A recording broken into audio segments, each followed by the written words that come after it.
J'ai commencé à l'école de musique de la Chapelle-sur-Erdre avec Arnaud Geffray, qui est actuellement à l'orchestre depuis de longues années à l'orchestre de Lyon. Après, j'ai étudié avec Jean-Paul Salot, qui est un superbe prof de trompette qui m'a accompagné pendant presque tout mon cycle au piano. Il était pianiste aussi. Et en même temps, j'avais un très bon prof de FM qui s'appelle toujours, bien sûr, Roland Boutillier.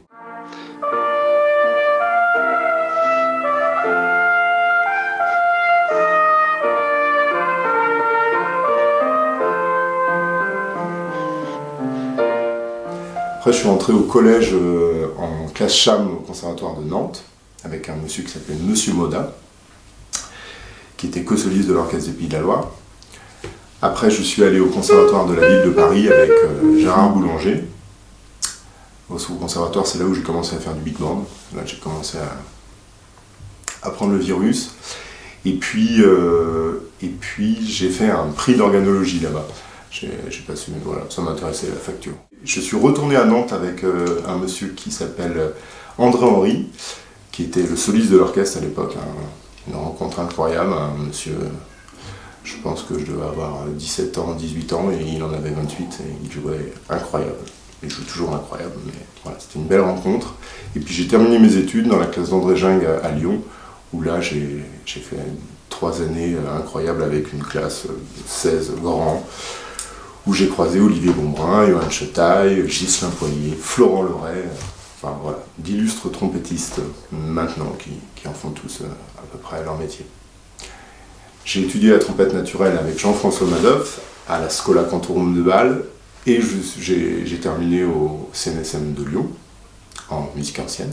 Je ne suis pas resté très longtemps parce que je faisais du jazz en parallèle avec Thierry Agneau et c'était compliqué de mener de front toutes ces esthétiques bien différentes. Et puis c'est vrai que c'est vers le jazz que mon intérêt s'est porté rapidement. Après j'ai étudié avec Pierre Lafrenet au conservatoire. Et là j'étais déjà enseignant. Voilà, j'ai commencé à enseigner au conservatoire de Lyon, j'avais 23 ans, l'année de mes 24 ans.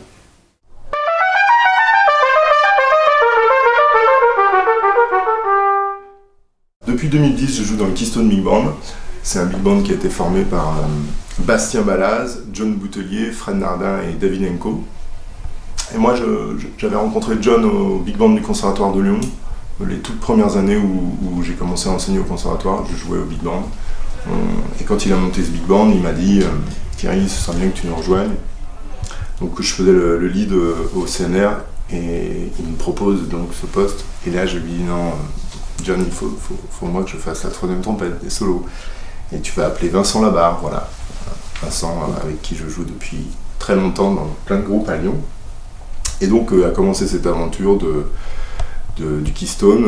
On jouait à la clé de voûte le lundi soir, une fois par mois. Et donc ça a été les années 2010-2020 assez incroyables, avec une aventure qui dure toujours et des beaux projets.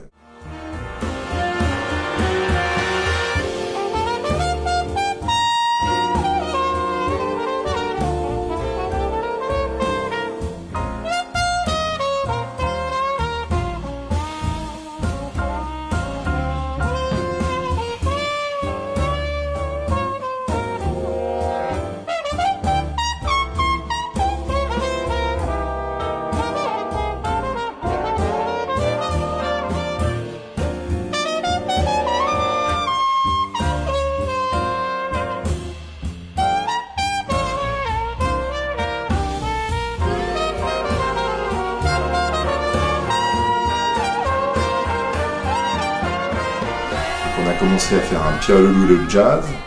Après, on a enchaîné avec un carnaval jazz des animaux. Puis une petite fiction autour de la personne de Django. On vient d'enregistrer il y a 2 ans, je pense, La Voix d'Ella, qui est le dernier opus de l'orchestre, et qui met en valeur la voix incroyable de Célia Kameni, voilà, qui a fait toute sa formation au CNR de Lyon, que j'ai rencontré, je pense, quand elle avait 11 ou 12 ans dans les classes maîtrise. Moi, je venais faire la formation de direction de chœur. Donc voilà, c'est une belle aventure qui dure encore et qui, j'espère, va durer encore très très très longtemps. Depuis 2003, j'enseigne au Conservatoire de Lyon. J'avais fait quelques remplacements de Thierry Amiot, qui était mon prof de jazz avant, et puis j'ai été engagé pour une année d'essai. J'ai terminé mon CFEDEM et j'ai été engagé à la suite de ça. J'ai mis en place un big band junior, donc qui s'est avéré une formation un peu manquante au conservatoire, surtout que l'accès du jazz est un peu réservé aux étudiants un peu plus âgés. Historiquement, c'est vrai que les jeunes vont vers le jazz vers 16, 17, 18 ans. Et là, c'était une première découverte du jazz en grande formation à partir de la 4e, donc soit un milieu de second cycle. On a eu de beaux projets aussi de partenariat avec le Festival des Nuits de Fourvière, donc une sorte de préparation et de découverte un peu du milieu professionnel de la scène, plutôt vers la musique pop. Donc en 2014, on a fait un projet de live avec Vanessa Paradis, aux Nuits de Fourvière. Puis on a poursuivi avec Claire Di Terzi, Jeanne Chéral. Et puis cette année, c'est la première fois qu'on fait un partenariat avec le Festival de Jazz à Vienne et on accompagne Vincent Perani dans un très beau programme.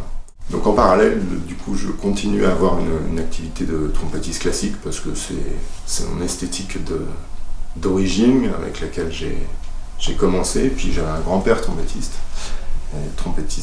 professeur au Conservatoire d'Angers et trompette solo d'Orchestre des Pays de la Loire.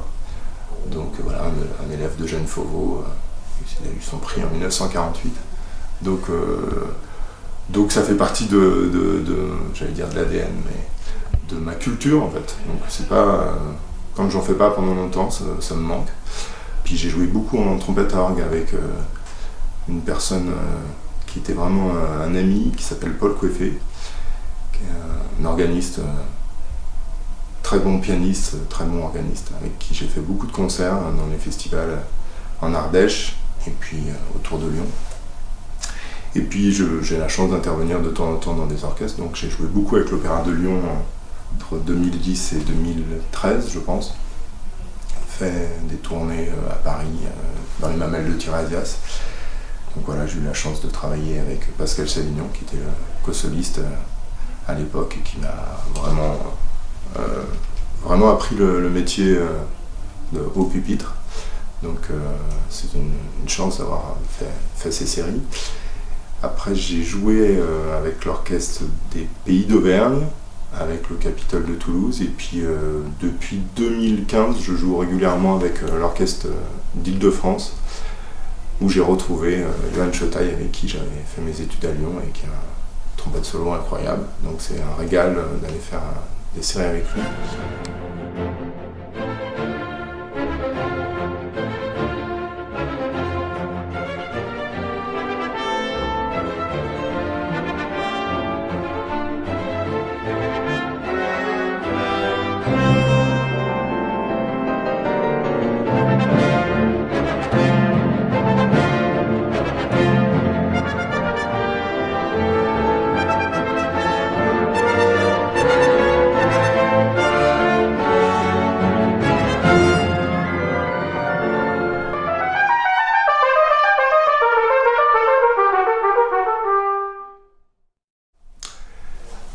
Alors le futur, c'est sans doute autour d'un duo avec Thibaut François, qui est le guitariste du Keystone.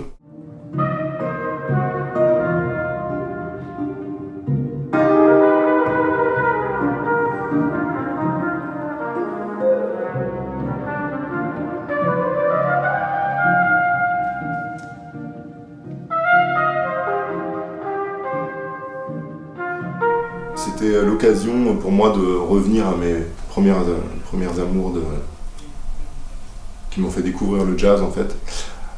J'aimais beaucoup Chet Baker et les trompettistes avec des sons très feutrés, à la limite du sombre. J'écoutais beaucoup aussi Tony Fusquela. Et donc j'aimais beaucoup ces sonorités lyriques, mais un peu contenues, un peu sans vibrato, mais à la fois très chantantes. Et puis c'est l'occasion aussi d'écrire un peu de musique. Donc ça c'est sans doute ça le futur.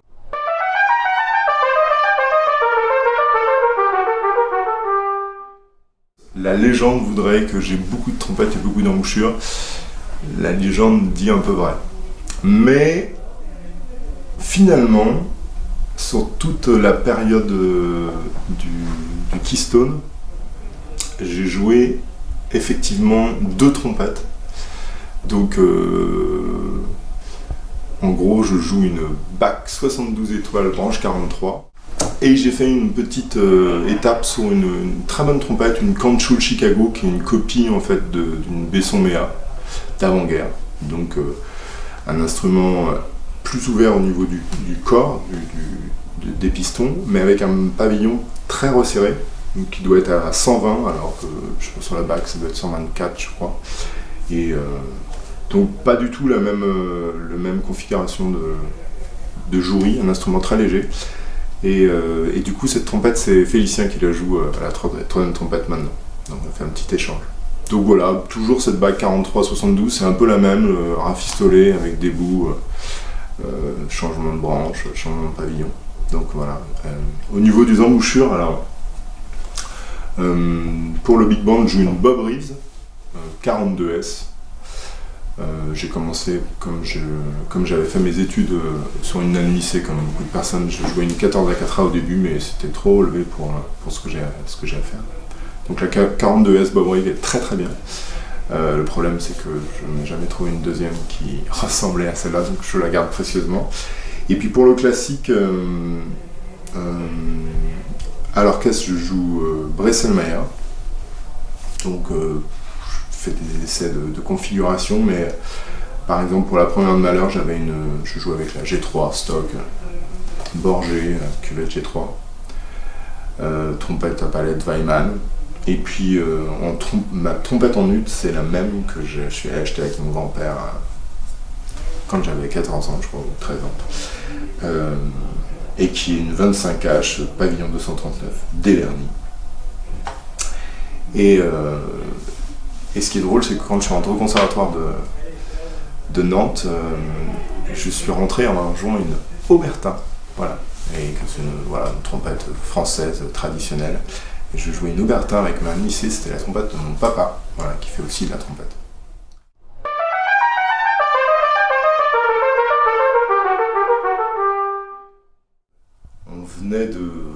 On était un peu sur un petit nuage, on venait de faire un concert hommage à Quincy Jones à Jazz à Vienne, où il avait reçu un prix de l'INA. Voilà, c'est vrai que Quincy Jones il est un peu lié à la France parce que il est venu étudier dans les années 60, je pense, je pourrais vérifier, mais avec Nadia Boulanger.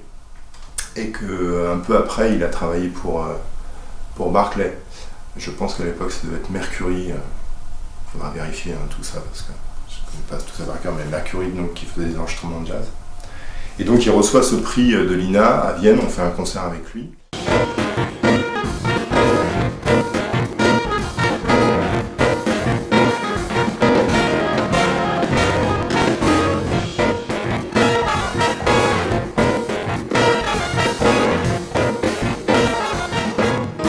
Et très peu de temps après, en fait, on fait une séance d'enregistrement pour des titres sur un album de Zaz qui était produit par Quincy Jones. Et donc on commence à lire les arrangements incroyables faits par John Clayton,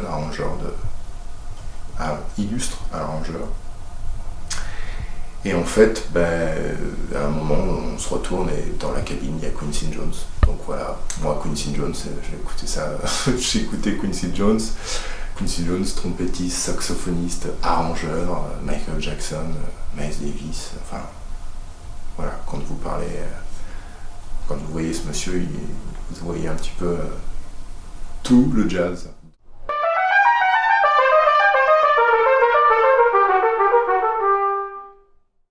Mon conseil, c'est un peu obscur, mais j'espère que ça fera la lumière justement sur pas mal de choses. Je pense que c'est de réexaminer en permanence son rapport au temps. Je pense que l'apprentissage d'un instrument, ça prend du temps et c'est lent.